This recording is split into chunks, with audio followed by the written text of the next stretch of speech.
2, 1, 0, go. Welcome, everybody, to Plat Chat Overwatch episode 75. Really? What was that? What was that? Yeah, I gotta tell you, just give me a sec. All right. Hello? The CEO of Manscaped? You like our show? You want to help put food on the table for Kurt?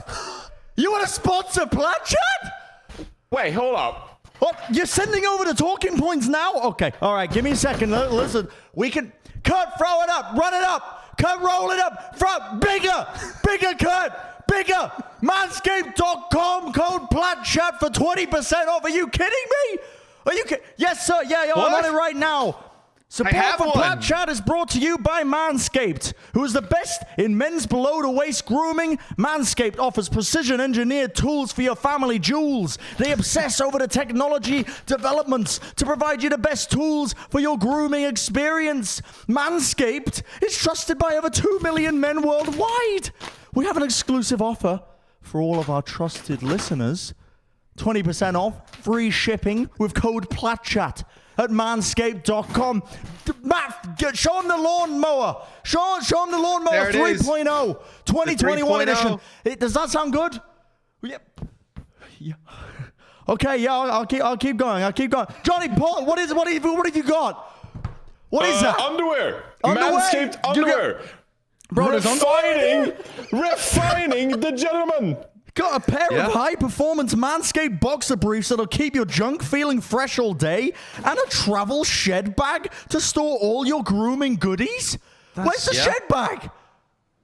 That's the lawnmower 3.0. Show me the shed bag. Thank you.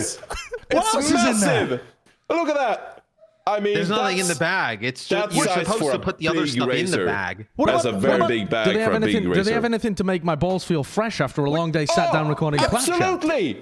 Absolutely. Additional products you might like. What is that? Of course. We have the crop mop. We have the Johnny's accent makes it. It's the crop reviver. You need the crop reviver. If your balls are fucking sweaty. Refined cologne.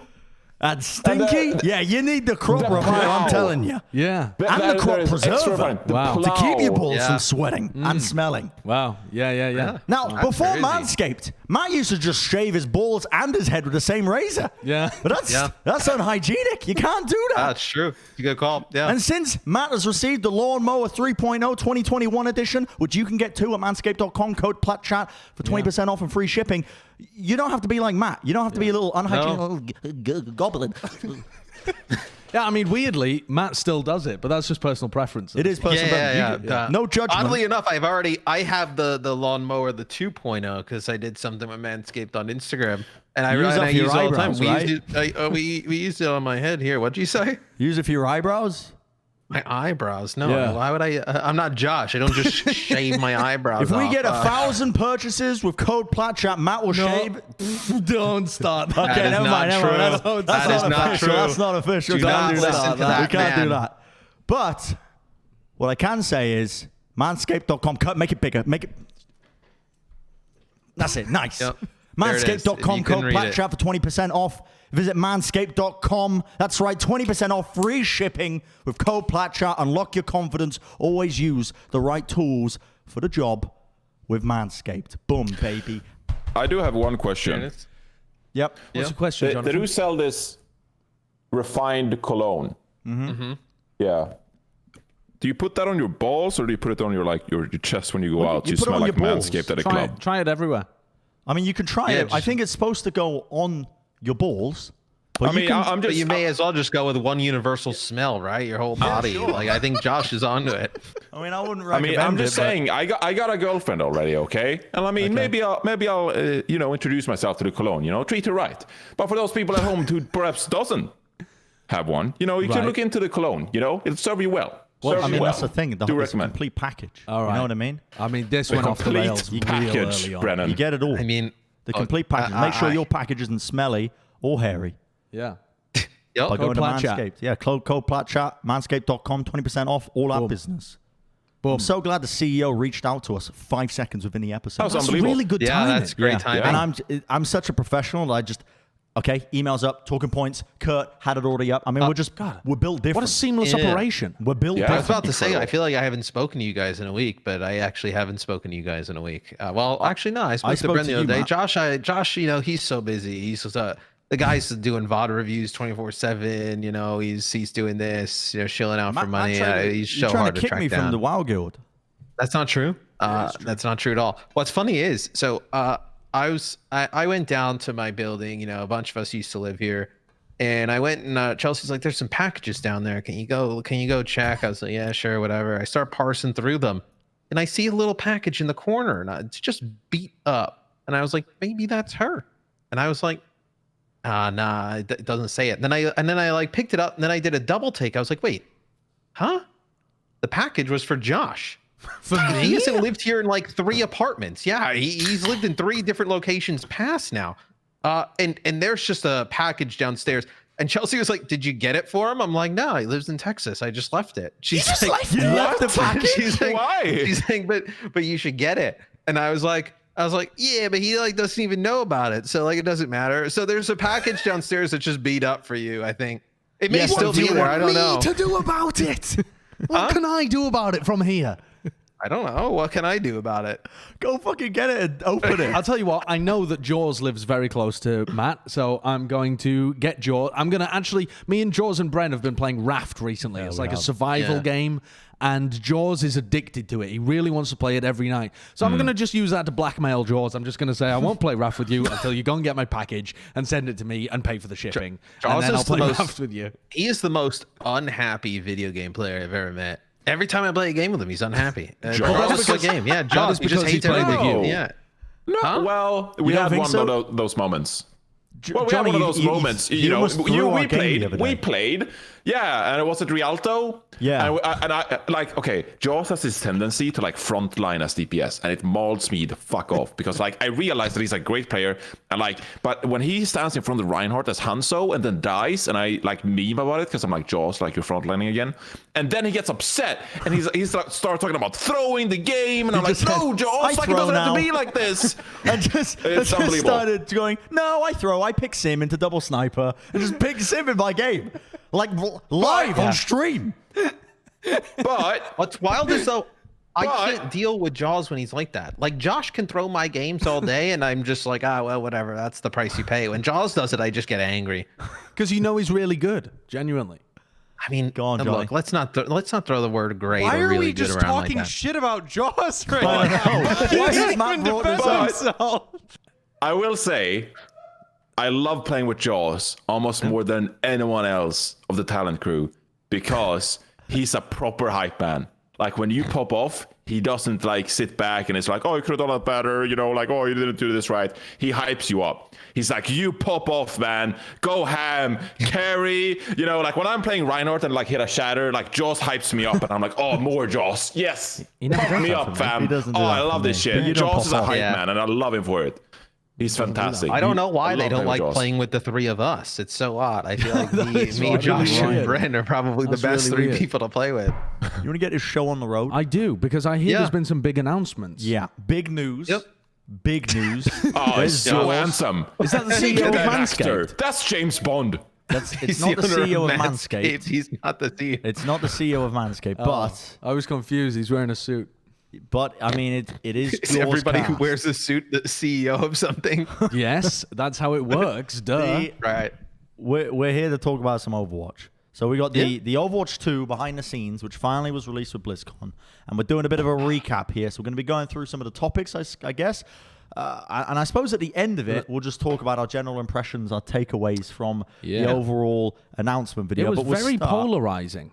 It was polarizing. A lot of people, I noticed, within like our scene, like the esports PvP scene, were not happy. But they're just, I feel like they were all making straw man arguments, almost all of them, where they were like, well, they basically announced that they're just redoing McCree's cape and that's it. And it's like well, no, you missed the entire balance side of the PvP then. If so, I felt like the discussion around the Overwatch 2 recap was very badly put together when it came to the community's reaction to it. Because either people are just standing for Overwatch, in which case they love everything, or the people that were critical were not actually critical in any kind of reasonable way. Like, there are ways to be critical of Overwatch, for sure. But I mean, everything that I saw was just kind of nonsense.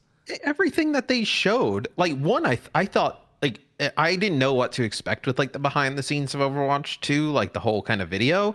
Like, they showed a lot more than I was expecting.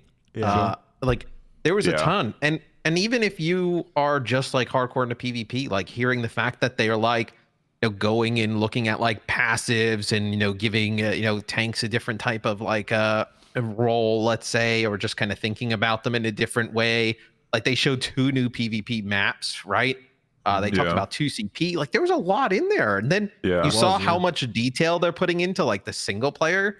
And I guess for me, it kind of put in, because I think last BlizzCon, it just was like, I'm super excited Overwatch 2 is a thing, but I really don't even understand, like, what it really is still. Exactly. To where now I think you get a better idea of, like, the scope of this game and how big it's going to be.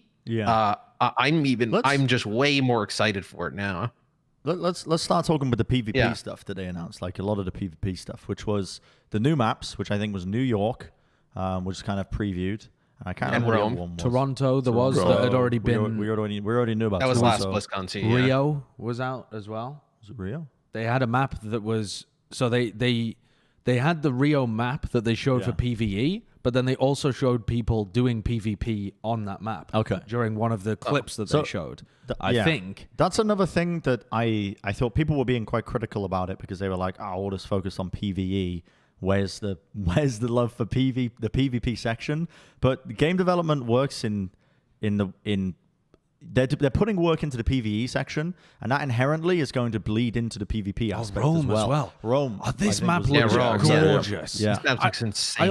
I want to take a little aside here to say that even if you're only in it for the PvP and you play on the lowest resolutions and whatever, you've got to appreciate that Overwatch and Activision Blizzard, specifically the Overwatch team, though, are at the pinnacle of the game when it comes to creating just incredible aesthetics for the maps. Like, these maps are gorgeous. They are just built beautifully. Can you go back real quick? Just like to the overarching shot of Rome, by the way. Just like go back like 10 seconds or something, and I can ask you to pause. It's going to be in like 5 seconds here as well. When they show the big overarching shot over Rome. It was. It's coming up right now. There it is. Yeah, there it was. Yeah. If you pause, if you see to the right there, that's the stadium. And I told Brennon on stream, I bet that's going to be like a new arena for like Olympic event or whatever. Like the Colosseum or something. They do like some cool Lucio ball shit there. I promise you. Oh, that'd be cool. That would small be really thing when we're talking about the future of Overwatch as an entire game and franchise. But I wanted to add Lucio ball. Look how beautiful that is. I know. That's what I'm looking at, Josh. That really was sold to me once again is how much the development team care about the polish that they're putting into the game. Oh yeah. I think if last year in sort of just gaming in general didn't teach you one lesson, or how the fuck have I worded that? If it did teach you one lesson. If it did teach you any lesson, it was that you shouldn't rush games. With Cyberpunk's release being rushed out the door and shit like this, I honestly applaud the Overwatch dev team, because I imagine they get a lot of outside pressure in terms of the rushing of a game, and they clearly care about one thing and one thing only, and that is putting out a polished product. And you could tell in the passion coming through in this entire presentation. Yeah, all of the developers were so excited to show people what they'd been working on. Yeah. And everything they showcased looked gorgeous. And you can imagine, like, those, like, even the shots of Rome and New York, like, these probably aren't like fully done with like a polish and like a pass, right? Like, this is probably still super early on, like, in development. Like, just like you look at like the detail and the graphics, like in this, and just like compare it to other games, like it's just the Overwatch team just so far ahead in what they can do. Yeah, they are like, it's unique, right? It's unique, but I think that's why it's so beautiful. I think like it's so odd to say this, because like we've been obviously attached to the game for so long now. But like, I think it's kind of people forget like how good the development team for Team 4 is. like when Overwatch first originally came out, like it was a sick game, like straight out of the box, like the art and the detail and everything associated there were with mistakes, though. Like at the same time, were. I think there were some mistakes, but the important point to take away from that is that they learned from the mistakes. I would argue. I think so as well. Yeah. They weren't particularly quick on the ball when it came to balance updates. But that's the thing. The community that we exist in, the competitive community, always brings up is the balance. The balance. Yes. Balance. Yeah. There is so much more to a game than just the balance aspect, right? Yeah. And I think Exactly. Sorry. No, go Did on. you want Go to on. No. Because I wanted to say, I don't think Overwatch 1 was like big enough for the development team. As in, like, I think there are so many fantastic developers on this team that they needed like a bigger product, like with brilliant PvE missions and like more overarching kind of game that is more than just the PvP aspect. Because if you isolate all of those developers to just work on PvP and like make new PvP maps and like that kind of stuff, I feel like you limit yourself in the potential for Overwatch as a franchise and as a video game. And that was my big takeaway with this, where people coming off last BlizzCon were like, oh, you know, like it's just like a small update to Overwatch 1, you know, with some refined graphics and like nothing really to it. And I think with this presentation overall really showcased and did a fantastic job of just like providing the community with information, like how overarching Overwatch 2 was going to be and like what they're really doing here. I think that's the Rio map, isn't it? Because I think that's inside like the Lucio Stadium kind of thing. These are the images where I was saying that I think Rio has been kind of teased here, even though it wasn't officially announced.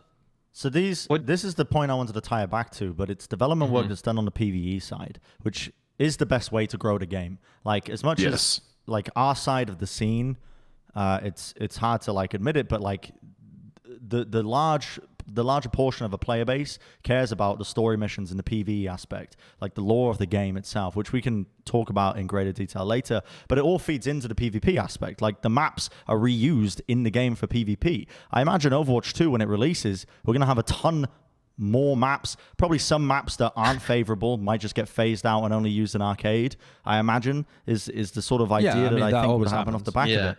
And one of the things that they also announced in this was the idea of these role updates. So each role having unique abilities and passives that are tied to them, which would feed into the PvP aspect of the game. So tanks have the knockback reduction, which is something that they're experimenting with. They also create less ultimate charge for people. Yeah, they brought up a bunch of concepts, and all of it could change for Overwatch 2. But I think this just cements, I think, the roles in itself. I keep bringing up this term that I've coined about the hero fantasy. Yeah, but I think it applies. I think they mentioned it. Like, not they didn't. You say haven't hero coined fantasy, that term, Bren. Come on, man. I say coined. I don't know. I may have heard it somewhere, and I just keep using it. But I think it's so apt because that's what they're thinking about with this. When they're thinking about these tank-wide passives, the knockback reduction, not giving them as much ult charge away, like these aspects that when you lock in the tank you actually feel big and brawly. The DPS being able to move faster, I think, was the other one. Like the movement speed is increased, you know, more flanky aspects, and supports having some sort of natural regen, like the Mercy regen. Yeah, that one's a weird one to me. Like that one, that's the one where, because you've tied that into, like if that one gets released, you've tied it into the game, and that is a really powerful aspect to all support heroes now, and that I think is it's interesting because that was a balance mechanic for Mercy, and if you give it to all supports, it is no longer available as a balance mechanic, right? And so I guess you could say the same for the tanks and for the DPS as well. Like those things aren't available for you, but that was such a interesting element that they could have played with for some supports and not for others, and like I think the idea of having blanket role skills is potentially limiting in how they end up adjusting the balance of things later on. We just don't know like what else is like going on with like multiplayer, right? Like they talked about like how they wanted Reinhardt to feel, and like they gave Reinhardt like the charge cancel and the double fire strike. Like who knows what some of the stuff they're trying with other characters, right? That maybe fit into this, and the pin you can like wiggle it around like a snake now as well. But I think this plays into the hero fantasy thing that Bren is talking about, because like when you play Reinhardt, it feels like you should be this like big guy who gets in there and like fucks shit up and whatnot, and then like you're basically reduced to just holding your shield and praying to God you live. Where you don't actually do any of that. Like you see the cinematics and he's like this big guy, he's taking bullet shots and he's getting in and he's taking people out. It just doesn't relate with like how the gameplay of him was, where I think if they can kind of get closer to that, I think that probably helps players in the tank role, right? Like actually want to play the tank because you feel like you can actually do something as opposed to just stand there and get your ass beat. Sure. But, I also want to play devil's advocate a little bit here, where I think, like, for ages, people have talked about in the community that, like, things are getting out of hand with, like, how much healing, like, heroes like Baptiste do, and, like, how much, like, how many spell effects are out there, and, like, how much is going on, so much damage going around, stuff like that. I feel like you saw here with Reinhardt, like, I don't want to speculate too much or, like, talk about things that I don't have insight into. But it feels like with this as well, like, rather than like trimming down on things, they want to make all heroes more active and like have more things going on, more engaging kind of gameplay. Because like you said, like with Reinhardt many times, it's like you shield up. It's like to like hit a big fire strike and then you shatter. There's like not that much to it. And I actually said this on, I think me and Bren were talking about it when we were co-streaming, and I told Bren, like, I could totally see them like give like Winston like another ability or something. Because like Winston is not like, the standard for heroes. Here I love Winston and he's a fun hero. You jump in, primal rage, put the bubble down. I like what he achieves with his abilities and like the gameplay when you play him. But I mean, they could make him way more engaging and interacting. And I think that's sort of interactive. And I think that's what they're going with for all heroes in Overwatch moving forward, to make it more of an engaging experience to play as well. Like even Orisa, like so many more heroes in Overwatch could have a more engaging playstyle. And I think especially for the casual people, them having more things to do and like feel like they have an impact, even though the numbers may not show it, I feel like could be good for Overwatch as a PvP game mode. I think you can see them, level, but definitely like for everyone. You could even see them doing that with the like latest heroes they've released, right? With like how active a hero like Echo is. Even like look at like Ashe compared to like your traditional like kind of hit scans with like Dynamite interaction and Bob and the Coach Gun, Sigma, Baptiste, where I think like this gives them the opportunity to go back and look at the original cast and be like, okay, how the fuck do we get Soldier 76 to the future, right? Like, exactly.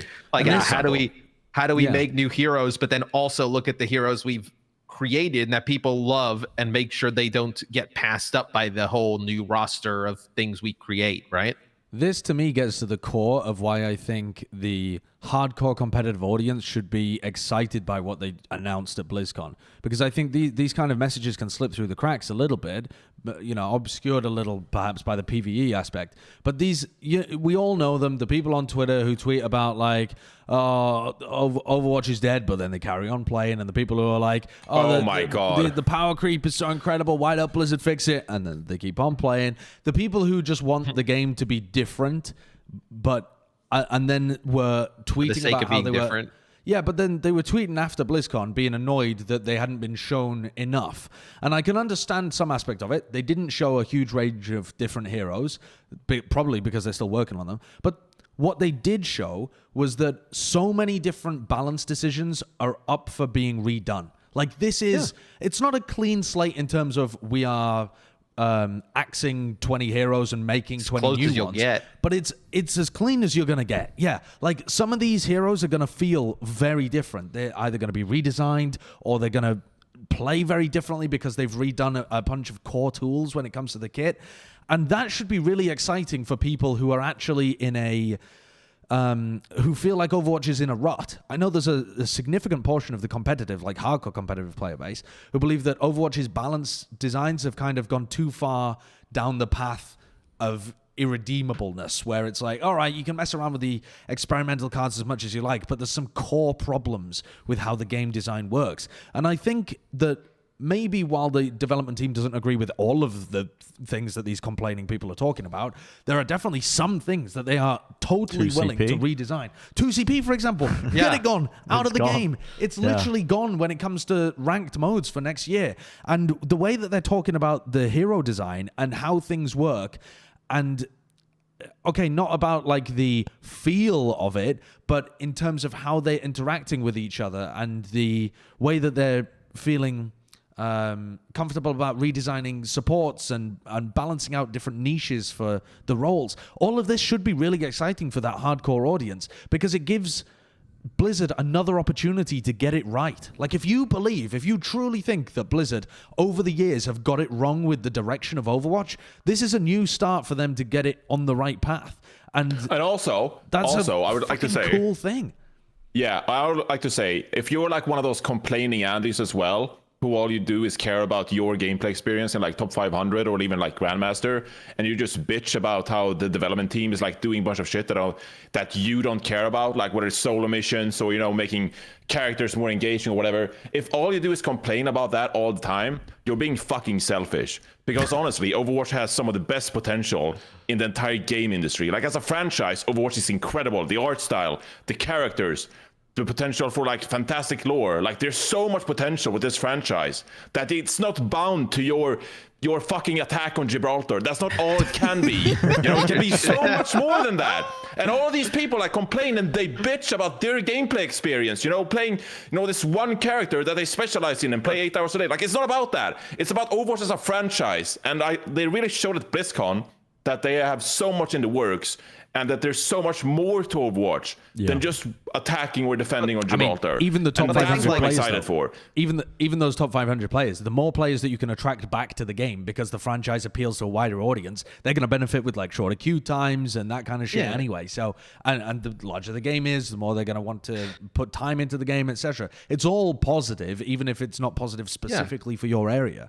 Yeah, I'm just asking people to have some more awareness. Yeah. Right. Like, you know, it's not about you. It's about the entire game, the franchise. Well, even if you were complaining about PvP coming into this, right? You leave this knowing that, like, whenever this game releases, because we still have no clue, because they haven't said anything. Which is another thing that people were complaining about, which I think is somewhat valid. After seeing this, I was like, okay, now I just want this. Like, when can I get this?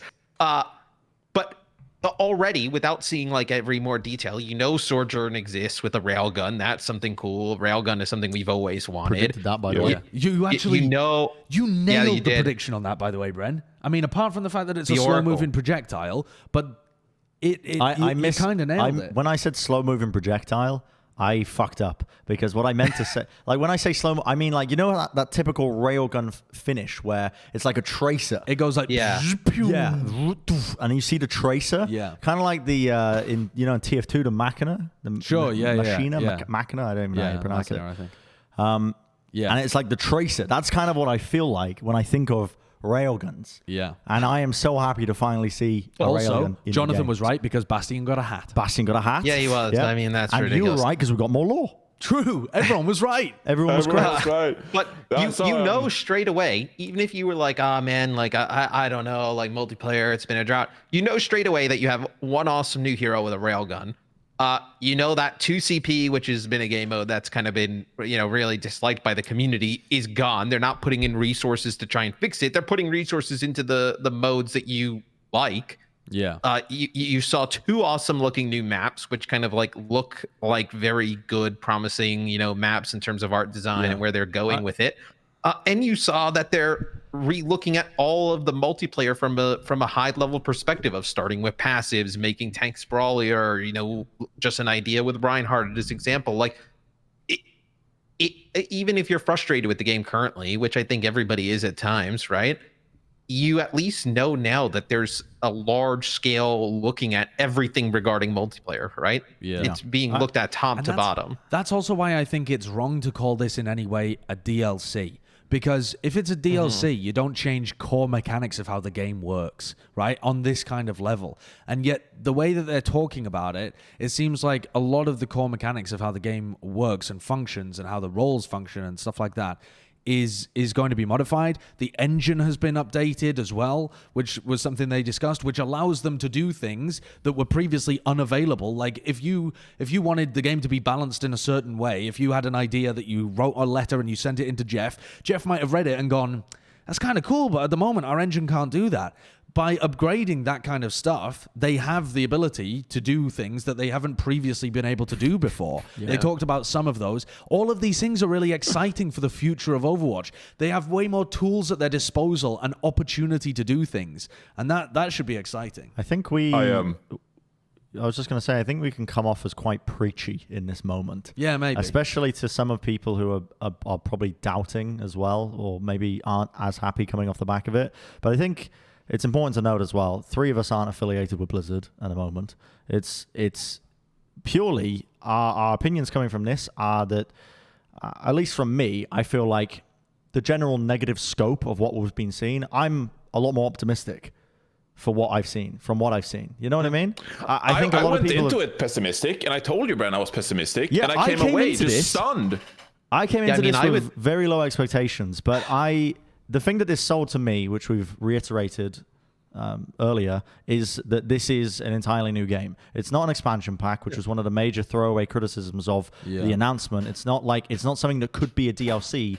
It's clear that they're putting a lot of thought, a lot of care, a lot of polish into the PvE aspect, which is going to bleed inherently into the PvP, and we're going to have an entirely new game. I think to an extent as well, people have probably been, I think, a little bit spoiled with development cycles in games like Fortnite. Which was, I think, one of the first major games to do it, was just constant, regular updates where they are just slamming their development team, not giving them time off, just essentially just this regurgitation of updates that's coming out. Didn't they say, I might be wrong, didn't they say that they hired a bunch of new people for Overwatch 2? They did, I think they went from, I think they said in the video it was like from 50 to 200 or something. Yeah, so obviously they're recruiting as well. Like, it's a big effort, and they're really... little Fortnite in there. Yeah. I think our points can come across as preachy, but it's purely because we are very optimistic for the future of Overwatch. And it's something, at least from a lot of voices, I've only heard negative things. So it's important that you get a kind of balanced approach, I think, as to why we are optimistic for the state of the game. I mean, I'm even interested to hear you guys say that, because I think even before I joined Blizzard, I was probably the most optimistic out of all of us for like what's to come and like what the future is. And I know you guys were kind of at times like, well, what is this? Is it going to be a DLC? Is it just like whatnot? Hard to know. So I think, I always felt like Team 4 is really, really good. I mean, every time we've worked with them, I've really loved like everything. I know they really care about it. And like, I think like if their vision, I mean, like what they showed, if their vision for the game is like this and they can pull this off, it's going to be tremendous, right? I mean, it's going to be... And I just love Overwatch. I just want Overwatch to be the best game it can be, which this kind of looks like it's going to be the best game version of Overwatch you could get to. Yeah. I think... Go on, Johnny. No, just to wrap as well, I think this showcasing really makes me want to give the dev team like the benefit of the doubt.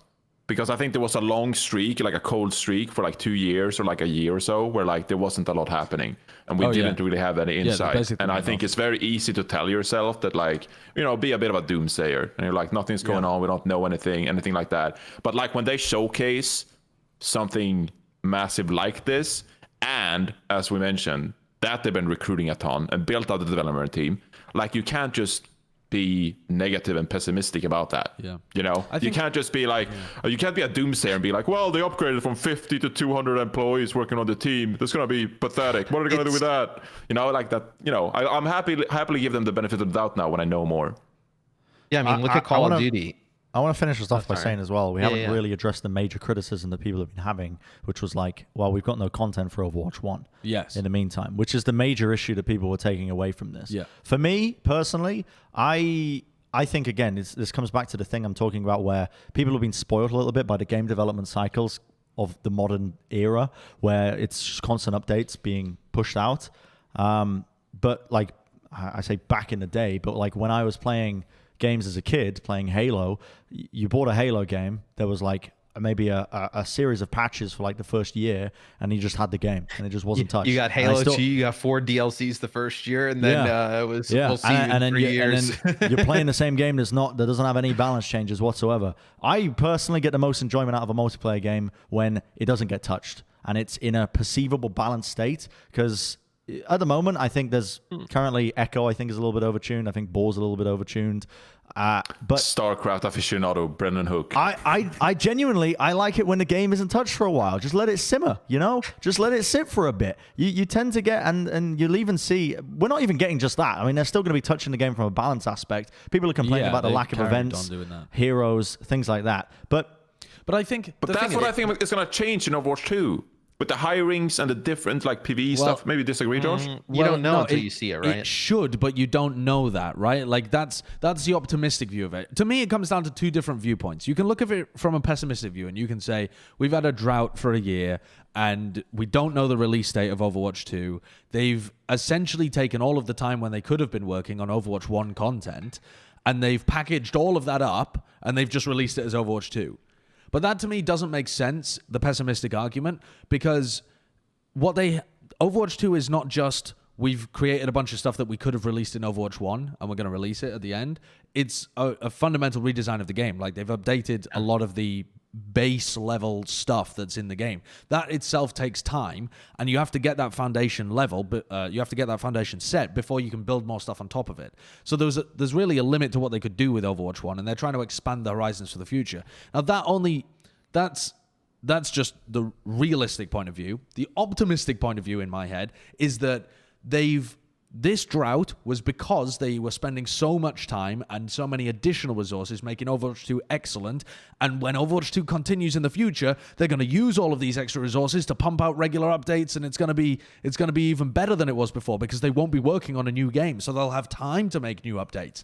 The problem is you can't go that optimistic, I don't think, because you don't know that yet. Like they could scale back their work on Overwatch 2 because they don't have to hit like a deadline of releasing a new game. They don't have to keep all of the enormous staff around to pump out updates. That's not an obligation that they have. You don't know that that's going to be the plan for the future.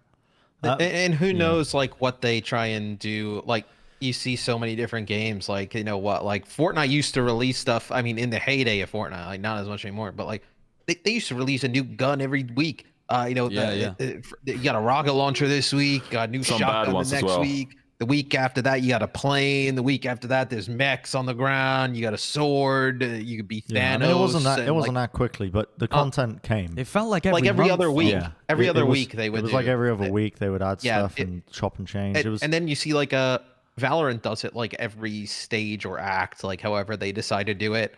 Or I think people still are trying to figure out like what the right cadence is for like games in general. So it's like I think you're going to see it fluctuate. Before we move on, the final thing I'll say is you're not paying a subscription. You bought the game. Let's say you bought the game at its peak price, right, in 2016. I don't know. I think you could pay at one point. I think it was $60 for like the deluxe edition or whatever it was, the pre-order pack where you got skins. I don't know how much it was. You've probably got value out of that $60 by now. Games are unbelievable value. You've probably got value out of the game. Like, not a lot of games. The game is still, they haven't just left it on an island where it's just going to sit and rot. The game's still going to be balanced. We're still going to have the usual holiday updates, but no new content probably going to be coming off the back of that. I mean, you're getting good value with a game like Overwatch. They did say that they were going to lift the... They said that we've got... I can't remember the exact quote from Jeff. I don't know whether anyone else can. He said, we've been going quiet or going silent for this year. It's not going to be the same in 2021. Oh, well, now, I don't know whether that means... I think it was the IGN interview, right? Right, it could have been. I don't know whether that means they're going to be releasing like periodic teasers for Overwatch 2 content or stuff like that. But it sounds like there's going to be... Even if it's not content you can play like directly today in Overwatch 1... It seems like you're going to be getting, blue-balled over the course of 2021 as we get closer and closer to Overwatch 2 being released. But that is also what the community wants, it seems. Because it's not that they were mad that Overwatch is not coming out in 2021. They already knew that.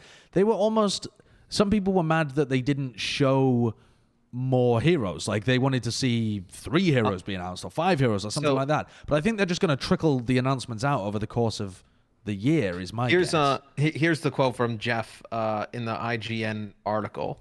It said, our strategy for after BlizzConline in February is to be more communicative. I don't know if I can officially commit to monthly updates on Overwatch 2, but we definitely want to be more communicative. And our plan is not to go dark for an extended period of time, because that's what he said at last BlizzCon, which everyone was like, where's Overwatch 2? Because they said last year they were going dark. Right. In fact, we were discussing as recently as yesterday the opportunity of there may be something, some cool stuff we could talk about in March or April to keep people updated and to keep people going. So it's very front and center in our minds to communicate more. We also want to be careful. By the way, they said they wanted a beta, didn't they?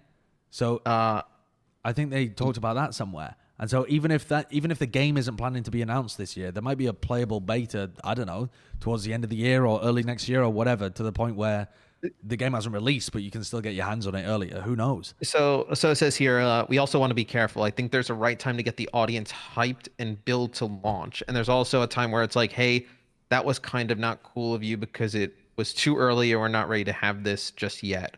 So I think we want to be very transparent with people. I'm glad that the discussion of, hey, don't expect Overwatch 2 or Diablo 4 this year, because I think it helps set people's expectations. So if we do say something in March or April, they're not like, oh my God, that means we're beta in May and then release in June. It's like, no, it's out there that it's not happening. So let's all get our expectations aligned. But we definitely want to be more communicative and more transparent with the development of Overwatch 2 as we get into closing out the game. I mean, that's like Cyberpunk, right? Like Cyberpunk, they ended up talking about their game so much and like showing previews and stuff that like people went crazy. And then like at some point you're forced to release the game because like everyone expects it to be released and like have such high expectations.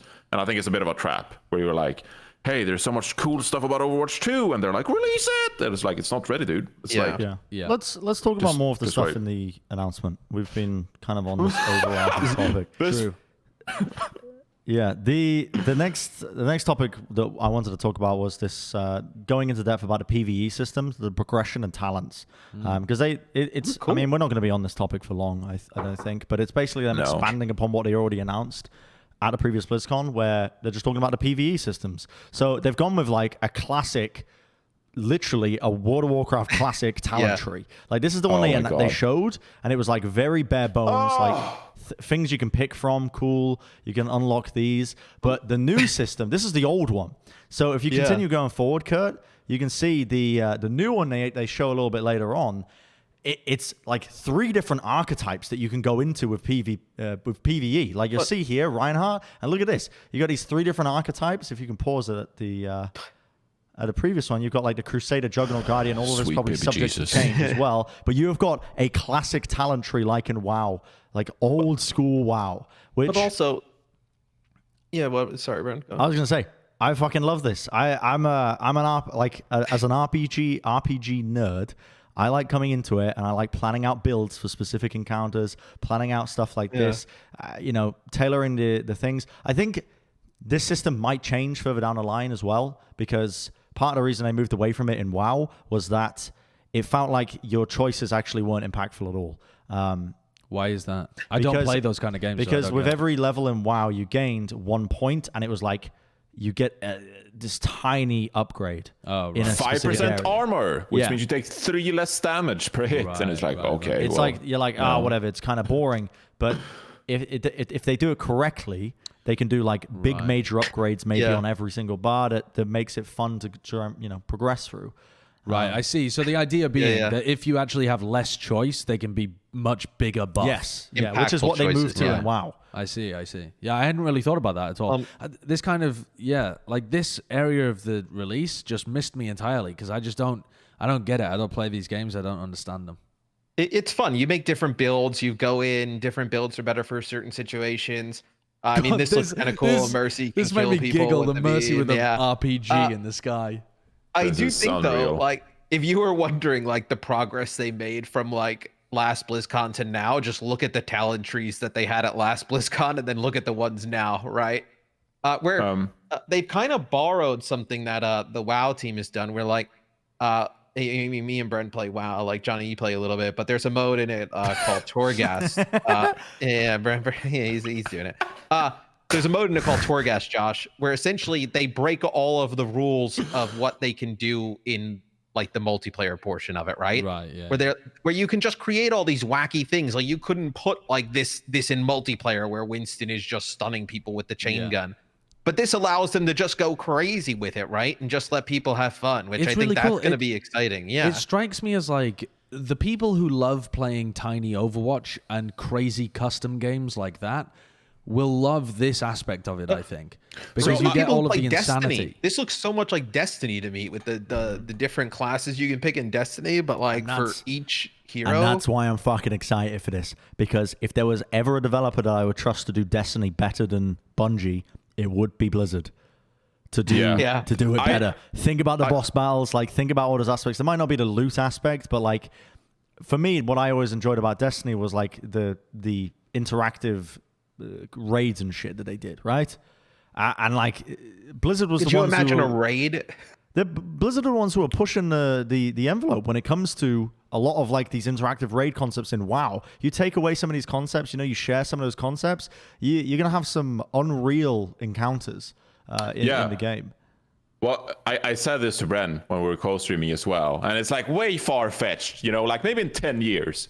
But I did say that they're very tiny, very slightly just moving in the direction of the original plan, which was Titan, which was this like big MMORPG based like with the Overwatch heroes and stuff like that. So like very slightly, they are moving towards that, and probably will never happen. But maybe in 10 years, like Overwatch 4, like who knows.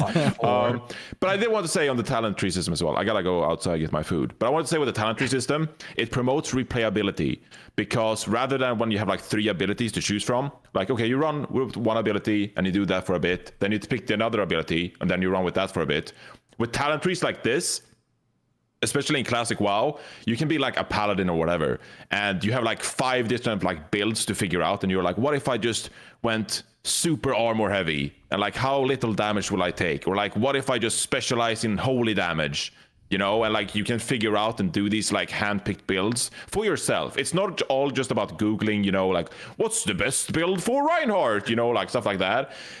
There's actually a lot of people who just enjoy fiddling with these trees and trying to make like some specialized build that doesn't make any sense, and it's like super ineffective, but it gives you that option to just like make very small steps that leads into like a very unique build that no one else really has. And that promotes replayability, you think, because you can play Reinhardt and be like, I'm just going to do this wonky ass build that specializes in like thorns. Like when people shoot at me, they take damage, something like that. So I got to get my food. Goodbye.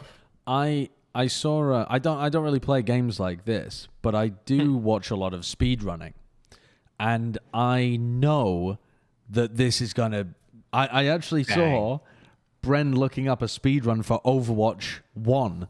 Yeah. Recently. Do people do it? I mean, people speedrun Overwatch 1 like the training mode, like the tutorial, which they've got down to milliseconds. Killing all bots in the tutorial. Yeah. Well, not that one I haven't got down to milliseconds. That one can be optimized. That one definitely can be optimized. It's like kill all training bots. Yeah, here we go. Look at the time difference. It's milliseconds. So these are ridiculous. Like this is just how fast can you speedrun the tutorial?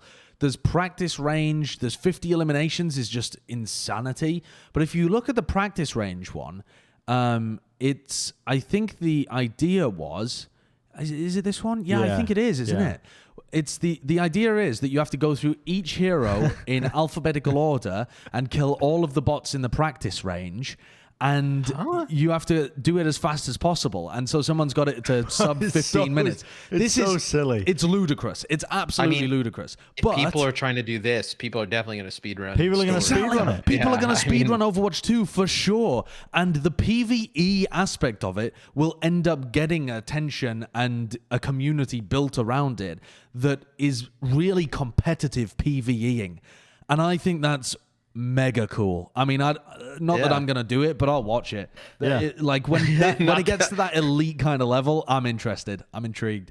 Oh, look at him. He gets those things low before he switches to Orisa. Like, yeah, I know. I mean, there's optimizing that I watched this run on stream, and my stream was asking me to beat his run or their run. Wait, I don't what know, are you guys I don't know doing? the agenda, but There's speed running. This is speed running the practice range. I think I'm willing to put some money on this. The speed running bounty. Oh yeah, for sure. Like it's going to be a thing. Oh like, yeah, there's going to be a speedrunning community that develops off the back of this because they've introduced the PvE aspect. Yeah, the speedrun community previously normally has like bounties on like if you can break a certain limit, they have like a certain prize that someone's put up that you can hit, which I think would be so. I mean, it's funny when you do it with this because this is just This is desperate for PvE content. Exactly. This is like, Yes. these are practice AI that you're speedrunning. But the actual, I don't even feel bad pro- about getting Grand Marshal anymore. Like, that was more productive than this. That was, wow. But the actual PvE aspect is going to be so sweaty once people really put the time into trying to get excellent at it. I can see people taking that really seriously.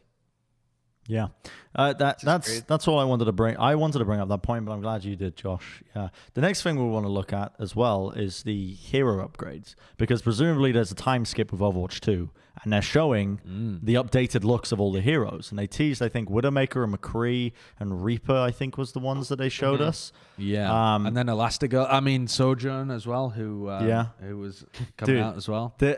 Sojourn. I don't know if it. I don't know if it was the pandemic, but they were down bad when they were designing Sojourn, because she is thick. Like, it is unbelievable. I could not believe my eyes when I was watching that live. What? I don't know if you can find, there's a clip of her walking down the stairs. I'm like, my God. Like, just down tremendous down at the Blizzard HQ. Like, holy moly. I couldn't believe it. Some death by snoo happening in the PvE aspect of Sojourn. I couldn't believe it. Yeah, I don't know if we can take a look at some of There's these a joke here somehow. some of these new hero looks for some of the upgrades, but they showed some new looks for Widowmaker, for McCree, for Reaper. What I learned when I was watching this live is that I don't know what the heroes currently look like. Oh my God! I watched. When they were showing me the new look for McCree. Unreal. Yeah, when I was looking at the new look for McCree, I thought it was the same look that he had currently. I didn't know. Well, actually, no, I did think it was new because I didn't realize that McCree currently has a robot arm. His left arm is robotic, right? Yeah. I didn't know that. Well, but that's the thing that they discussed in this video, was that they had to kind of have a line where they were balancing on it regarding how far do they want to take these new heroes, like these new looks. You still need to make it recognizable. Yes. You can't take it too far into one direction or the other. And so that's what they've been trying to do. It's just like updating it in low-key kind of ways. You can see some of the old concepts they had for McCree, but a lot of it is done in very straightforward manners. Like, if there's a male character, they've grown a beard, to signify that it's it's got a bit of time going on. McCree's got a bit of a longer beard. Reinhardt's got a beard. Torbjorn's grown. Soldier's got a beard. Torbjorn, I don't know if he's grown. We haven't seen Torbjorn Beard's yet. so hot right now. Torbjorn. Give me Torbjorn. Also, AlphaCast did an interview with somebody from the dev team, I believe, the lead character artist for Overwatch 2. And he talked about some of this stuff, and some of the things that he mentioned, that like Sombra's reskin looks incredible. Obviously, we didn't see Sombra, but that Sombra looks really good, according to him. He said that many of the redesigns are actually been done by new modelers or artists on the team that didn't get an opportunity to work on the looks of their favorite characters in the first game. So a lot of this is, like, I guess, new artists who are adding like detail that maybe the original ones didn't go through. Which hero are you most excited about? I quite like this Reaper. If they show you the Reaper concept art, I like the first one. I like the silver one arms. with silver arms. Yeah, but you can pick anyone. The player icon for 76 that had a beard and stuff. I want to see that, like the white beard and the stuff. That would look sick. They've just kind of futurized all of the hero concepts, though. Which but to give you an idea of the detail that they're going to, he had mentioned that Mercy has a reflective pattern on the fabric of her new suit that's modeled after the molecular structure of shark scales, because they are known to have antibacterial properties. Like, they are going into the detail of the detail with these characters. I think the new Widow looks sick with the braids. Yeah. That's it's all little upgrades that are subtle that you're not going to know unless you see a side-by-side comparison. But like stuff like the hair texture, fabric texture, all things that they can improve upon. Yeah. And then he also mentioned that the heroes being made right now are using Overwatch 2's engine and tools and can't be released in the current game. When asked if Sojourn shouldn't be released now since she's finished, I guess AlphaCast asked. Yeah, which is what I'm talking about as well, which is like, this isn't them just designing stuff that they could have been releasing anyway. It required the building blocks of Overwatch 2 to be created for them to do this kind of stuff. And even though I don't care about the redesigns of the heroes. I don't really care how they look. I haven't even realized. I didn't even realize how they normally looked. But I know that most people really do. Like, people get really excited about this stuff. Artwork and the community and that side of Overwatch is so powerful and strong that people love connecting with the heroes in that way. So, It's one an episode. He says Agent 1 is an episode. Bro, he says hero when we're doing the Valorant show. I just He uses them interchangeably. It's nonsense. Each game has to have a new word they use to talk about the characters, and I get stuck with it. Anyway, that side of Overwatch people love. People are going to lose their minds at the updates that keep coming out, that Jeff releases over the course of the year, and that they see when Overwatch 2 is finally out. The casual side that was interested in Overwatch 1 is going to lose their shit in Overwatch 2. They're actually going to and just fly away. And you know what? Obviously, I mean, I don't know what the fuck that was about. But when they mentioned in the presentation that they're also like building it so they can do like in-game cutscenes and like cinematics, and they kind of teased one where Zenyatta was like, wow? walking.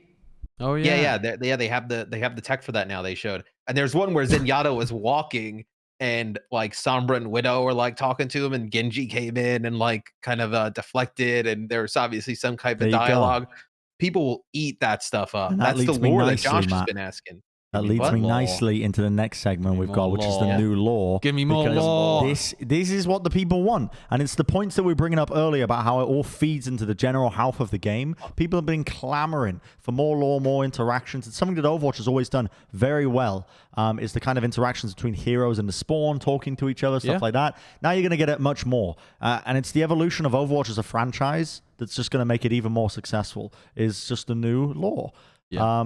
And yeah, I mean, so the PvE missions are going to change based on which heroes you play them with. Not in terms of like the enemies you interact with, but the story that gets revealed, which I think people who are into the lore of Overwatch are going to be replaying these missions with as many different heroes as they can think of, different hero combinations that they can think of, to try and unlock all of the different voice lines and hear them all and piece it all together. I can read some interesting bullet points here from the AlphaCast interview. Yeah, there's the clip that Ben was talking about. There it is. Look at that. I mean, what are we doing? Yeah, I mean, come on, Bren. Maybe you're the one who spent too much time by yourself. Well, I mean, listen, it's been a while, but I'm telling you, they are down tremendous. Yeah. The hero missions and the story missions, I think, are separate. If I'm correct. Hero mission maps, according to this interview that AlphaCast did. The hero mission maps have random elements. New parts on the map may open or be closed with every run. So that's going to be like a new experience every time in that regard. And then the goal for them is to have a mission's description, gameplay, and tweak your team and build accordingly, like before the mission pops up. So you'll have like time.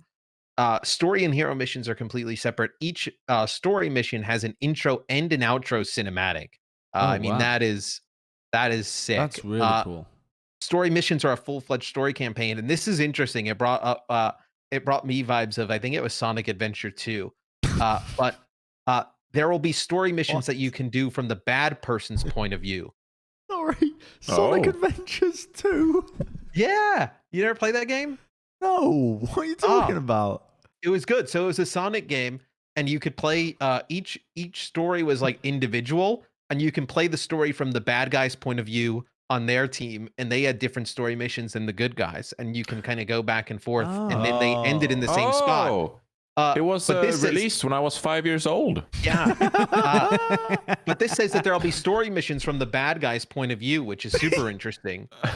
Look at the graphics, bro. This is Dreamcast. The graphics are pretty similar as well. Yeah. I like the way they've got cinematics at the beginning and the end. Well, I was saying because of the story missions from the bad guy's point of view, not the fucking cinematics from Sonic Adventure 2. It's very old school, though. Like, when I think of, like, I remember me and my friends used to spend hours as well trying to get the achievements playing Halo 3, playing a campaign on Halo 3 together. Getting the skulls? Yeah, trying to get the skulls with the flaming recon helmet was what we were trying to get through the achievements and what in ODST and everything else. But, like, the campaign, it reminds me of, like, that kind of system that you've got in those games where you've got each story is its own like chapter, right? and you've got a beginning cinematic and end cinematic, maybe something in the middle if you get to a certain point. But it's a very old school way of doing a story mode in a game, where games have moved away from it. They've moved to like open world. You have like a character that's progressing and a stationary character. Not this kind of concept of like loading into each chapter, but being able to pick and choose what missions you're going on. I think it works very well for something like Overwatch. Yeah, it does. I'm not saying it's a bad thing. No, I quite like it. I think it's good because it contrasts with the subtle way that they feed the lore into the PvP aspect, where it's all just based on the voice line interactions. Yeah. And so that is like, that's world building, that's cool and everything. But then this is like your direct injection into your veins of the lore. God. The detail that we know that they're going to, like, I wouldn't be surprised if your voice lines at the beginning of multiplayer games and whatnot, like had something to do with how far along you are in the story, right? Like if you were at some point in the story and like you could like say something to somebody else or something like that about like where you're at or also, the when are we getting voice trace in the game? Come on, man. We've been around. Yeah, I can voice trace. Can we voice like one random character in a hero mission? Didn't they say they were making like 200-300 missions or something? Like, can't I be in one hero mission? I can say one NPC. Line. They're making a Swedish map, Gothenburg or whatever. Can I say one Swedish sentence? You could be a Swedish. I got SM7B right here. A Swedish NPC. Yeah, Swedish I'll NPC. say one line. That's all I'm asking for. Give me a little sentient boiled egg in the corner that when you go over to it and tickle it, it goes, ooh. That'll really fit in well with the game, actually. That'll do. No, that's good. That fits. It's with a the fantasy lore. world. Yeah.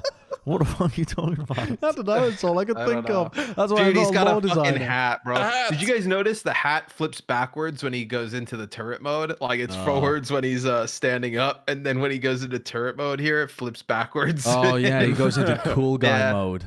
Cool guy mode. I also want to point out that a lot of the people that were annoyed at the moment with the drought of content in Overwatch 1 have brought up the fact that all of the events feel very recycled, and they feel like it's like, oh, we're doing very similar events in order to get a skin at the end of it, etc., etc. And there are cool skins that come out, but the actual events themselves don't feel special and unique, etc. These are gonna be just worlds apart. Yeah. Opening cinematic, closing cinematic, specific PvE elements, extra lore, dynamic NPCs.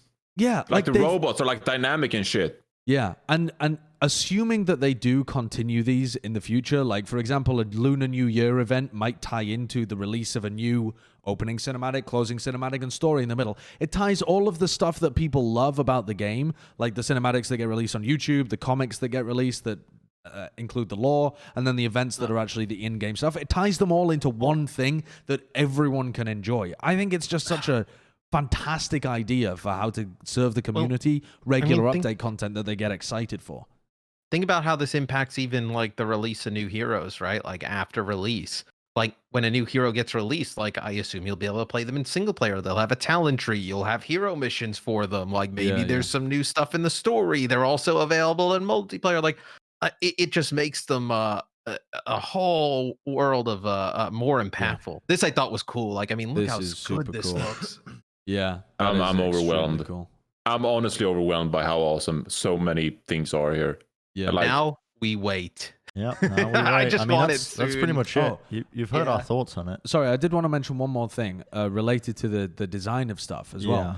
If you go back to pretty much the very first clip of the game that they showed us in the BlizzCon reveal, you could see that the game itself has been somewhat redesigned. It has a very flat UI, and even on top of that, even if you're going to say, okay, well, that's just a beta UI that they've added into the game and stuff, they haven't really fleshed it out.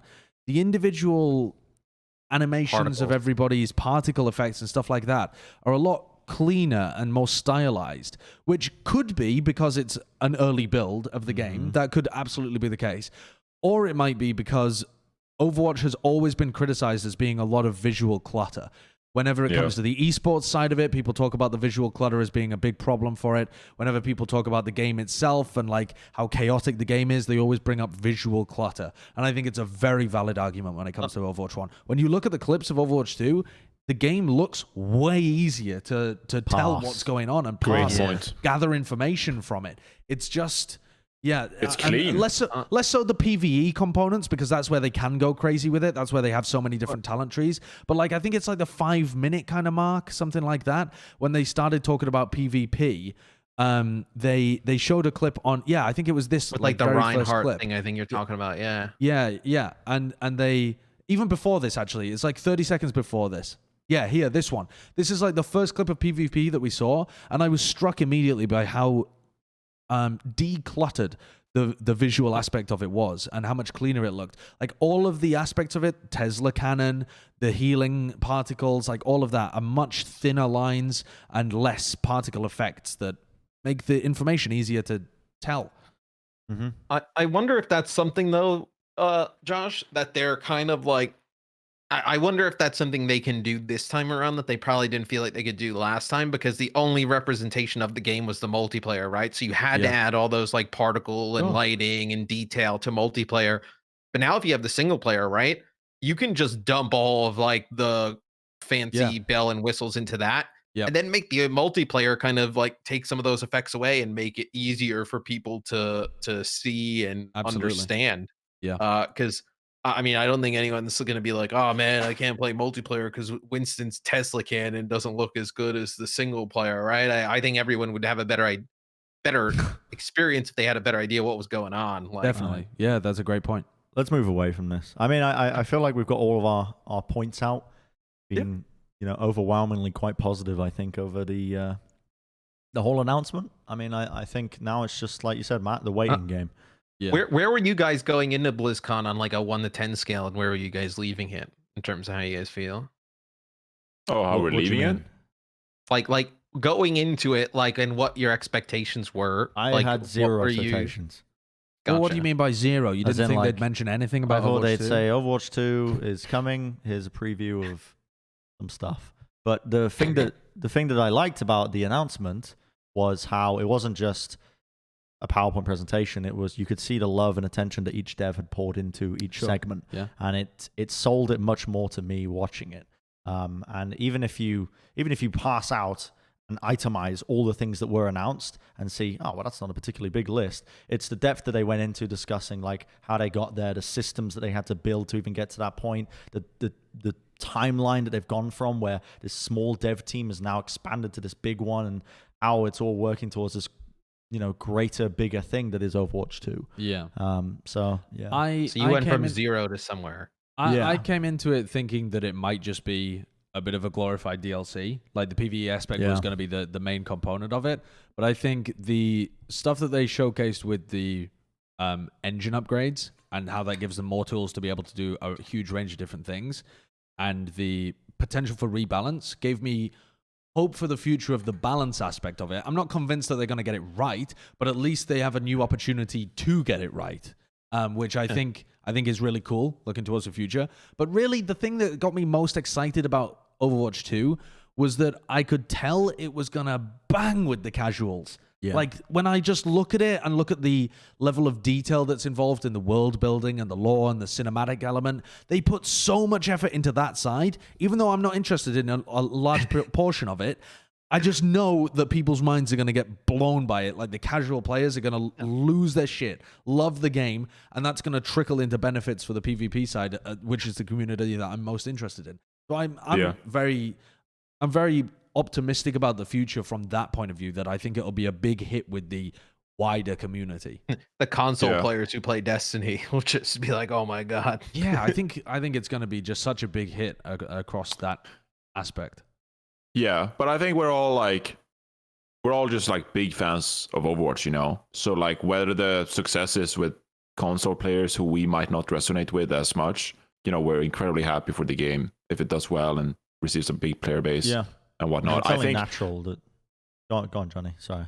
No, I just wanted to say, like, going into it, I don't think it's fair for me to put like a 0 to 10 or whatever, like how much I was going into it, but like definitely leaving it, I think I'm like an 8 or a 9 out of 10, and not necessarily because of like PV. Yeah, that is hyped. That is hyped.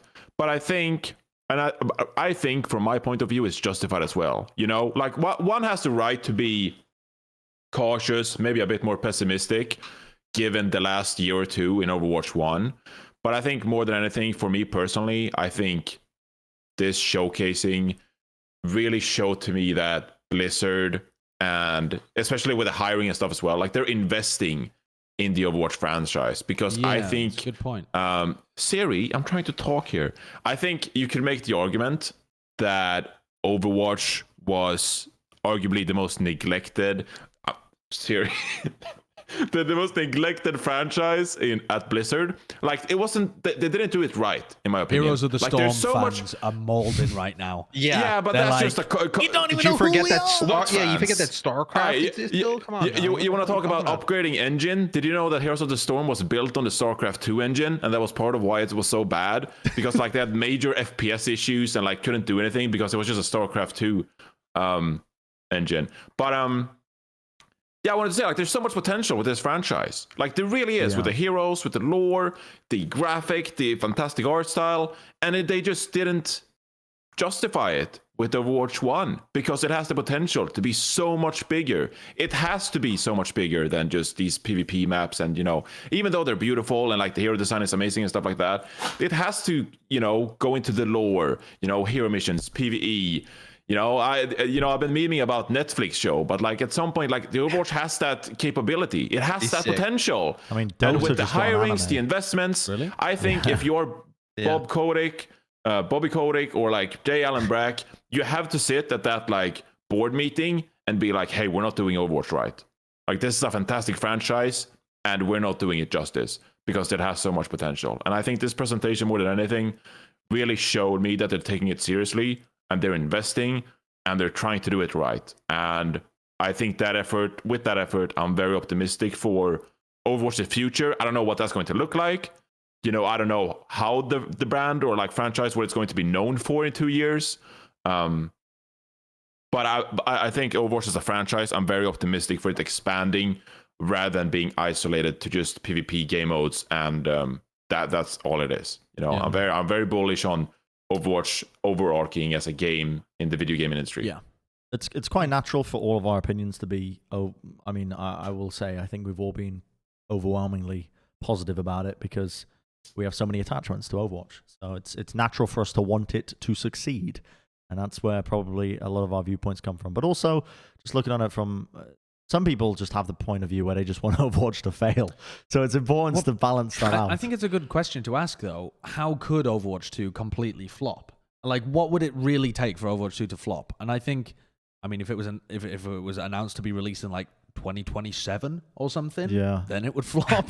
I think if they completely butcher the redesign of all of the heroes, so if they try and make it better the way that they redesign everything, but they actually make it worse somehow, that could make it flop. But I don't see how those two things could happen. Like, you'd have to get so much like incorrect. But yeah, I don't think it's going to happen. I don't think it's going to come from the story side. No, because you can't fail that. Because there's like you've got a blank canvas. You can paint whatever you want. I actually, okay, so Hugo has this annoying monkey that makes the same type of sound, and I didn't realize that was coming from Siri. So I was looking around wondering where the hell Hugo was because he was not anywhere near me. But yeah, no, that is Siri. What is that? Yeah. What does she got? Do you really want to do this? It's not going to come from the story box. side. Of course, if you have a dog, usually invest in the Bark Box because it's a monthly subscription where you get a box of tools. Box, but we would if they reached out. No, but we are sponsored by Manscaped. Pull it up, Kurt! Manscaped.com. Code Plat chat for 20% off and free shipping. Matt's got the Lawnmower 3.0 out. Get your Manscaped products now. Let's put some food on Kurt's table. All right, Kurt was on the same wavelength. Yeah, he pulled it up as soon as I was thinking about it. He was on the same. We were on the same wavelength then, Kurt. Oh my god, I love that. So, yeah, I mean, anyway, getting into the negatives of how it could fail, it would be so extreme and specific. The ways in which it would fail, it's really unlikely. It's if they do a Cyberpunk and hype it up as the second coming of Christ. But they haven't. But I think so. I think though it's a game that's already been built on a successful platform. Like Cyberpunk didn't exist, right? Like you kind of hyped it up and it was the first iteration of it. Like you kind of already have an idea, like the baseline of Overwatch works. Yeah, exactly. Already. Exactly. And I think that when they made Overwatch 1, they didn't have anything to look at. They didn't know what they were doing. It wasn't even like, when you look at Valorant, they had CS to look at. They had CS to balance the entire game off. They took CS developers and former pro players, and they made a game like that. What was Overwatch doing? They didn't hire any TF2 developers. The game isn't even there were no hero hero shooters. There were no hero shooters. Exactly. So they made a very unique game, and that excites me that they have an opportunity to go back and any lessons that they learned about fundamental things that they want to redo, they can redo them. Mm-hmm. And that opportunity to improve based on the lessons that they've learned over the last 5 years is really exciting to me. That is where I see a lot of excitement. Yeah, I'm sure they sat around. They're like, "Hey, getting rid of that big Mercy res, you where she bring everybody back was a bad idea. You don't understand what this clap was? What, to run the Manscaped thing again? No, hey Matt, count us down to the next topic. Next topic. 5. I'm trying to. I've been trying. Stop 3, counting down. 2, 1. In other news, Next topic. New Overwatch League announcement in terms of the overall schedule and format announcement. I briefly looked over the schedule because people asked me to do it on stream. I don't know what they changed in terms of the format, other than the fact that I think hero pools exist for the second and fourth tournament. Is that right? Yes. Yeah. Second and fourth tournament. But yeah, I got to go to the restroom. You guys can talk about this to you whenever you want. Okay, wonderful. Yeah. What were we talking about? What a mess of an episode. The Overwatch League format. Yeah, the new format. So yeah, you have hero pools in the second and the fourth stage now. Yeah, but I think the hero pools go throughout. I think we should start basic, right? Like, there's going to be 4 major tournaments spanning across the year, and you get points for every match that you win. You play like qualifier games to be able to get into. I think it's 4, right? It's 4 qualifier games to be able to get into the tournament. Once you get into the tournament, you can earn bonus league points that'll boost you up the standings. So that's something that maybe got overlooked a little bit last year, which was that it didn't really matter if you won tournaments. As what mattered at the end of the season was the teams that had lost more games, because it was like your wins divided by your losses. Yeah, it was ended odd. up. Yeah, like even though Shock got more wins because they got deeper in tournaments, because Philly only lost 2 games instead of 3, Philly were ranked ahead of them. So this is a simplification and a much better system in my head. Yeah, no, this is it's exactly that. I mean, obviously having like worked on some of the stuff for this, like that is it's a clear kind of goal, right? To simplify that whole issue that we had last year. Because I mean, you also have to remember, like, we added tournaments in the middle of last year, right? It was just kind of like, because we had to. This is the first time that had the ability to have the whole offseason to go back and look at it. So this makes it super way cleaner, right? Where we were adding wins, I think, last year to tournaments. Like they're adding wins, also added losses. game. Yeah, it was a little it got a little wonky, but I think this makes it way better. Yeah, I think this is really cool. And also, just to recap, if people didn't get the announcement previously, the top teams from North America will then travel to Hawaii to play against the top teams from Asia on ping. I feel like that should be mentioned anytime you can mention it, because that is mind-blowing shit. That's like no one else in the world is doing that. That's ridiculous. Is this for every Overwatch tournament? League is incredible. Yes. Every tournament, assuming that it's allowed that they can travel to Hawaii. Yes. They're gonna literally play East versus West. Yes, they're playing East yeah. versus West on 90 ping. I think they said they can get it down right? to. That's madness. I mean, that has never been done before in esports. I just remembered I got a DM on Twitter from one of the guys who's leading that project. Oh yeah, and he said, if you want to know anything else about it, hit me up, and I didn't. So I could have a lot of information about this, but I'm not even logged onto Twitter. You should probably hit him up. It's a super Awesome. interesting thing. It's in the game now. It's in custom settings now, where you can kind of like alter people's like artificial ping in a way. It's like, I have no idea how it works. It's crazy. I'm not a network guy, but it's fucking cool. To where like, yeah, you can set like a baseline ping so everybody is at an even playing field, or as close as you can get when playing across the world, which is like mind-boggling to me that you could even do that. We have a lot of fans that only consume Overwatch League content rather than other esports. Overwatch brought in a lot of new new fans to the esport. For any of them, you can't believe how many arguments in esports have been started over ping advantages, over I had bad ping. Oh, the rivalries that happened with intercontinental it happened the stuff. other day. Yeah, it happens the other day in the Valorant scene because one team had 30 more ping on average. It's like unbelievable kind of shit. And the fact that this is implemented now it's kind of mind-boggling that we've got to the stage where this is possible. Yeah. It's crazy. So honestly. It just changes something as well. Everything about online play. So you have your 4 matches in a stage, right? And then you have the tournaments to get into the place to get to Hawaii. So you see how it's split up between West and East. Yeah. So if you place in the top 6 in NA, let's say for argument's sake, you have a chance to still make it to Hawaii. It's just you have to win 2 games, and the 1 and 2 seed, they get the luxury of just having to win 1 game to get in. Yeah. And so also, the corollary effect of this is that bad teams won't be on broadcast as much. Now, that's a good thing and a bad thing, depending on who you are. If you're a viewer that watches all the games in the season, and you are kind of sick of watching the bad teams just get stomped repeatedly, then that might be a good thing for you. If you're a fan of one of the teams that ends up doing badly in the league, that might end up being like a side effect that you feel is bad because they won't go deep in the tournaments.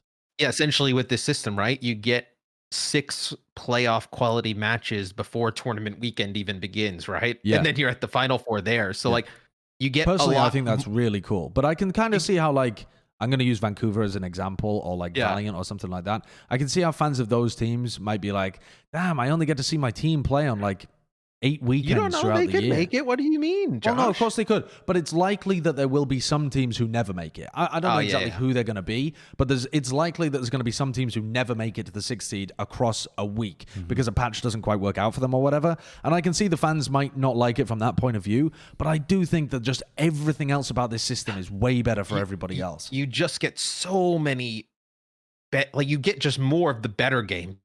Like you just get way better games throughout the year, which is cool. But I can see Josh's point, where if you're a fan of a team that doesn't perform well, you get less matches. And I think that also puts the impetus on those lower performing teams to find different metrics for success. Plus, I also kind of like the idea that it punishes people who are bad in the league. Like if you're a Shanghai Dragons you can't just go 0-40 and build up a fan base by being shit.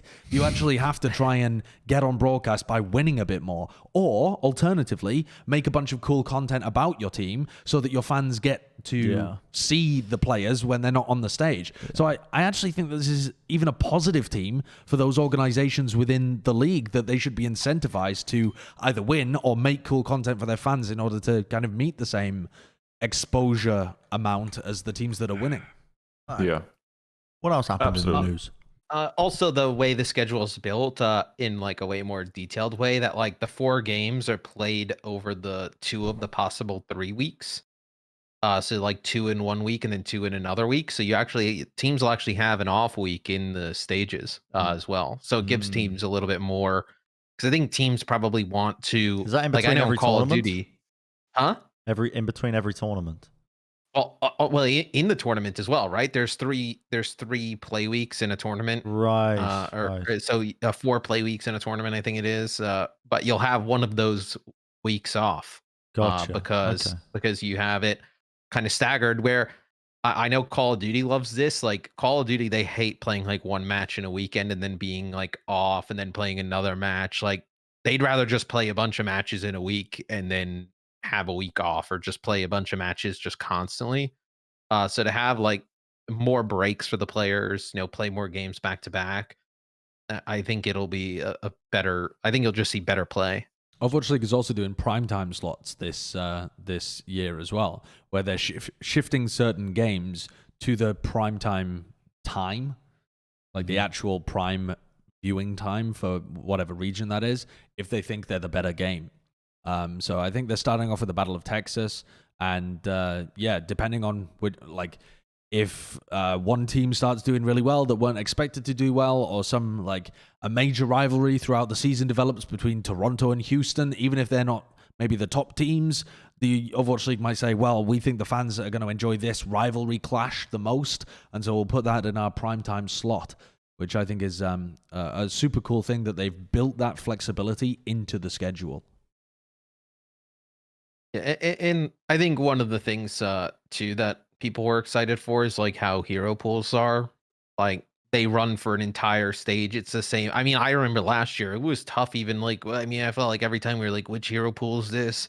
Like you didn't. It was like what hero pool? A patch? How is a hero pool on the patch? Then we didn't have a pool. Then it was it was a little chaotic. So now that we have one consistent pool for an entire stage.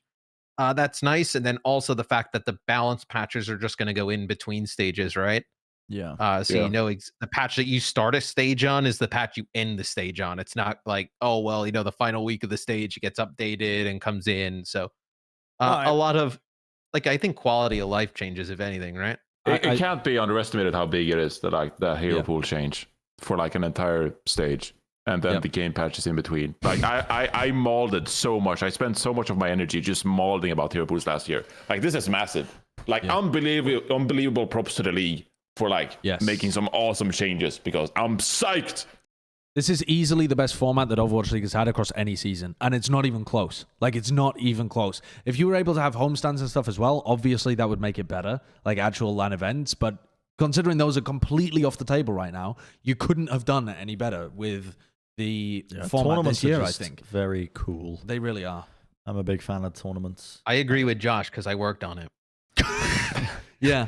Matt's head's inflating. We're going to have to pop it later on. All right. We're going to have to ask for John for something we can pick Matt on. No, I think John, I think it would be cool to have John on in one of the next few weeks because I think it's he obviously has a great perspective on how this all affects just the league overall and just in general. I think it's really interesting to talk to him. So maybe we'll see if he wants to come on. Although the last time we talked to him about aliens and baseball, we didn't really talk to him about what we're supposed to talk. Do I need to lay down the law? What? I've been trying to move it along. But when you weren't even speaking for 20 minutes. You need to get aggressive. Do I need to do a pocket and just literally jump in? I haven't even had the chance to talk every point I want to make. You just left to go get food. I also had to let my dog out because she had to pee. I'm doing important work here. All right, Johnny, we'll give you the floor for the next one. You're not here. Okay. You can talk about this next one however you want, however long you want. Okay. San Francisco Shock's new 2021 skin. It's been announced. I feel like this is I don't think I should talk about it. This is all you, Bren. You just said you wanted to talk about stuff more. Yeah, but I'm saying this skin is right up your alley. This is a Bren skin. I could see you just being pumped in your bedroom when the skin came out. Pumping in my bedroom. Standing up, flexing biceps. That's how I see your reaction to this skin. What? With the skin? Yeah. Because it was an awesome skin. Right up your alley. It's the Roadhog skin. Yeah, you guys just screams Brennon to me. Trolling because you haven't seen the skin yet? No, I've seen it. It's very much this skin. I don't know. It just screams super to me. It feels like it's wrestling inspired, and it feels like it was made for super. It's cool that they put the 2 trophies on the back to represent the back-to-back. Oh wait, really? I didn't realize that. This is people's number one complaint. In the backpack. Yeah. That's so cool. People's number one complaint was that there wasn't enough ties to the Overwatch League when they released the Doomfist skin. Yeah, this skin feels like a fuck you to that. It really everything does. is trophies and gold. Mate, he's wearing a belt around. Is it a belt on his stomach? Yeah, it's kind of like it's like a wrestling. It's almost like a wrestling belt, and it's got the 2 stars as well. Champions SF. I think this skin is think elite. about how more involved and detailed this. Remember the first London Spitfire, the championship one? I mean, look at that one compared to this one, right? He just had the little propeller hat on and some glasses. Yeah. Come on, man. I like that skin. I mean, it's not as cool I as like this, that skin too, but look at this. I mean, this one, it's crazy. I think this skin reminds me so much of. Sounds like such a kid. Of my favorite Pokemon design. What?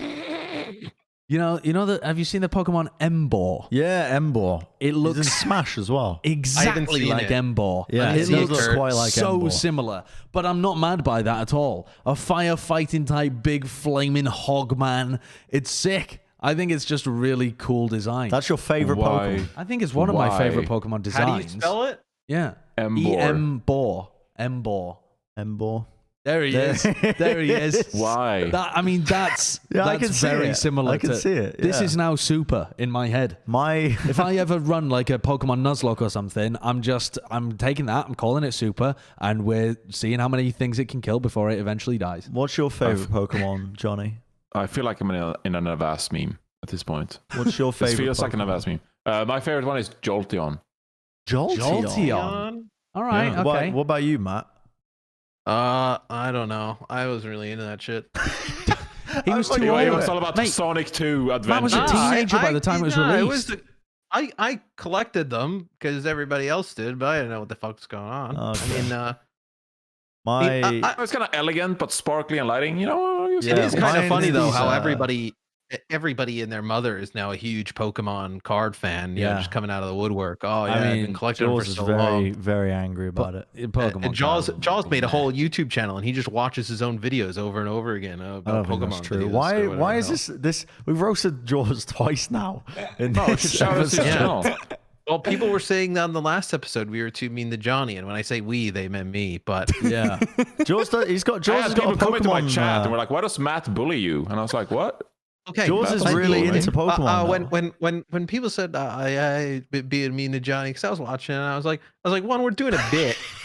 I mean, look at that. I mean, this is ridiculous. I love Jaws. I was like, we were doing a bit. We were just having fun. And then two, Johnny's idea was fucking dumb. It was stupid. I mean, I don't know what you want me to say.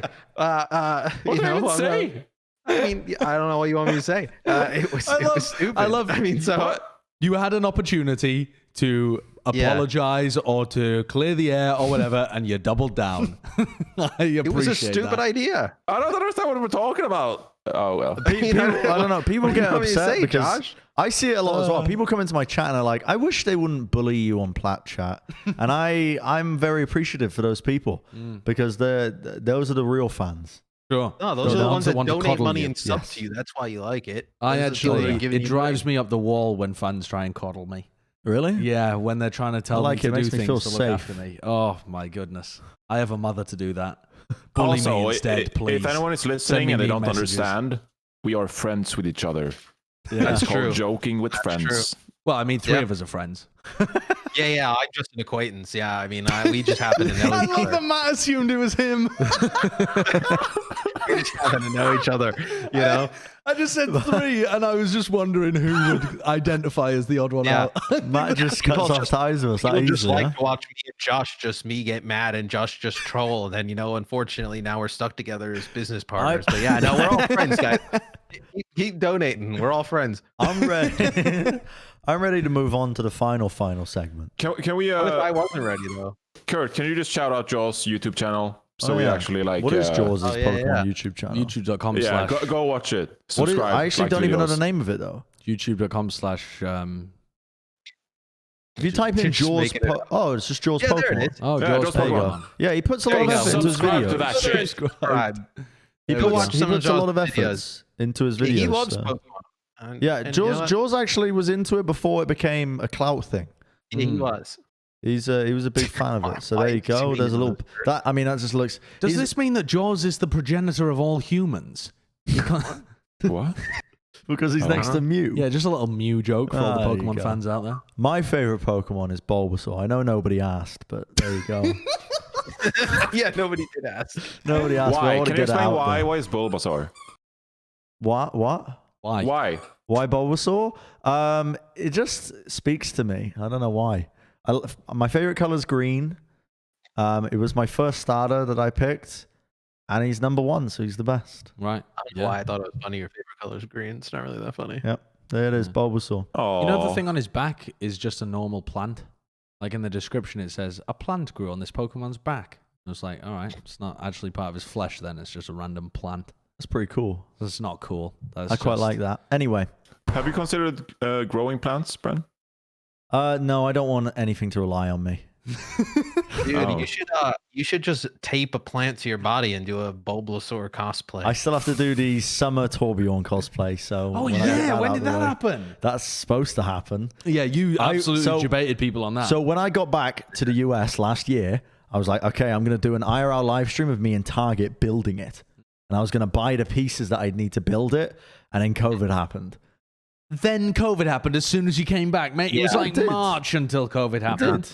You got You know here what in this is? January. I got here. No, I got here in February. Then I got immediately sick. Then I was working on the road for like 5 weeks in a row. And then the fifth week that I was supposed to we had like a month off because of COVID. Yeah, It's true. a creative idea that didn't have the three of us involved. So Bren didn't actually do it because he had no motivation and he had no one forcing him to do it. So he was like, oh, this is a sick idea. I'm going to do it. I'm gonna fucking do it. At some Hey, point, I there's got the requested 5,000 retweets. You have to dress up as my turret. Which you just decided was a Yep. part of it. Yep, I edited the DMs to make it look like you agree to it. So you have to do it now. And yeah. Anyway, final segment of the day is Bren's Player of the Week. Oh, we're not going to talk about the... Okay. What did you want to talk about? That huge stadium that Toronto announced that they're building for esports. I actually didn't really see that earlier today. I just thought it was an announcement of the stadium. Like they haven't actually built it, have they? No, but they what's your said it's point? going to open in 2025. What did you It's say? not Bren? earning my Player of the Week, Matt. Why bring it up here? Well, I mean, I kind of thought it wasn't going to be your player of the week. That's why I brought it up. That It's not happening. earning my Player of the Week, mate. Okay, well, Put it back in for next week. next week it'll be all. We'll talk about it then. It just came out today. I don't care. We'll You wanna talk about it push next week. We've Push it already to moved on. We're not going back. It wasn't in the run of There's a show. team building a huge fucking stadium in a You didn't major bring it city up. built around esports. Like, yeah, just push it to next We'll week. push it's it. We'll fine. push it into next Whatever week. happened to the Philly Fusion Stadium? I mean, it's still happening, but it's just delayed because of COVID. It's going to be the same thing with Toronto. You'll see it in like I don't 10 know, man. years. Yeah, it's a while away. We'll push it to next week. The people can wait about our opinions on We'll it. wait until it's My built to Player of the talk about Week it. this week. Now there was a lot of candidates again, actually. So I want to start by saying that an honourable mention to the country of Scotland for their contributions providing vaccine data. So there was some news that came out recently, and they did one of the first proper studies outside of Israel, which was the study of the vaccine data and how it was affecting the hospitalization rates of COVID. And what they found is very promising results in Scotland. Is this the player of the week or not? No, it's not, but I'm telling you why it's an honorable mention, because it's some good news, actually, just in general. So they found that the first dose of a COVID vaccine reduced hospitalizations by their estimates of somewhere between... This is important. What are you bringing up here? This isn't my Player of the Week. Is Ryu in Fortnite your player of the week? No, it's not. It's not my Player of the Week. Anyway... New Minecraft skin of Fortnite? No, they found that the estimations were it reduced severe hospitalizations of COVID from as much as 80 to 90% when people have had just one dose. And that's in the over 80s age bracket. People who Huge. Statistically have terrible immune systems. So it is massive, massive news for the first statistical study in terms of how the vaccine's happening. Way better than you, Josh. a lot of people were expecting. You say it's good for Josh. Why is that good for me? The 80 and older group. That was the honorable mention. Okay. But I think it would be unjust for me to not give it this week to NASA. For the Mars. Oh, this is actually gonna be cool, though. What's that? This is cool, though. Yeah, the Mars landing. You have a segment called Player of the Week, and you've turned it into cool news story of the I've got to week. give it to NASA. Who the fuck did anything today in terms of the players, Josh? They had Chuck versus the World. I didn't watch We that. gave this. I think Super we ga- versus Jeff Kaplan in the Chuckle Challenge. I didn't watch that. we've given more of these awards to entities than players. Just Well, Yeah. when the league kicks Just up again, ideas. it will go back to a player. But I want it to be a rare occasion when a player gets it. You know, I want you to. Oh, actually, whoa, a player got it this week. Oh, okay. You know, I want people to be your thinking general that. player of the week is the right title. I got it. Yeah. But this week, I give it to NASA for their contributions towards science and landing that rover on Mars, giving us even more data, pushing us forward into space. Did they land it last week? They landed it at some point. I don't know when. But yeah, that's why I'm giving it to NASA. They just got some new images and footage back, right? Mm-hmm. They got some HD footage of Mars. It's pretty cool. You could have given it to BlizzConline. You could have given it to Jeff. No, I mean, I've already told you who I could have given it to, and it's not going to be fucking you for that. Draw. Look at that. That is wank. Yikes. That is wank. You tell me you couldn't tell what team's logo that is? I thought that was an owl like Overwatch League, and I thought that's bad for an owl. You're telling me that's a team logo? Yeah. That looks like a chicken. Team logo. Like a fluffy chicken, a newborn chicken. It's the Paris Eternal logo, but from head on. It's the chicken, but turned head on. We thought it was gritty. Yeah, you know why? You're not getting that. I'm because giving it to NASA. Because you painted it with orange. Had you painted with green, they would have actually put Vancouver Titans. I used a brown felt pen. That's supposed to be a Yeti. That's the Vancouver Titans guy, yeah. Anyway, use code PLATCHAT for 20% off Manscaped.com. PLATCHAT code, 20% off Manscaped products. You can be like Matt. You can have the Lawnmower 3.0 for both your balls and your head. Use them both. Make sure you use the code. We get some food on. What do you mean? Use different ones for your balls and your head. Yeah, use different ones. Make sure you use different ones. Don't use the use same one. Use these ones for like places elsewhere than your body. Like maybe they'll get upset that we're saying don't shave your ass either. That's a mistake people make. What? The hair is there to act as a buffer between sweat. So someone, when I was in year 11, I remember he shaved his ass. And he was telling us how... You can end the episode whatever, Kurt. He was telling us... I mean, I could get into it, but I think it would be gross. What did he say? Don't do it, is the only warning I'm giving out. Like a swamp? Oh, yeah. Yeah. And one you can't drain. What? All right, hope we're over. Cool. Have we ended? Is this over? We're just at the mercy of Kurt. You never know. Fuck it out. The silence is deafening. Hold on. I've got a way to get out of this. Play copyrighted music, quick. Play copyrighted music. Sorry, I gotta go. I gotta take this.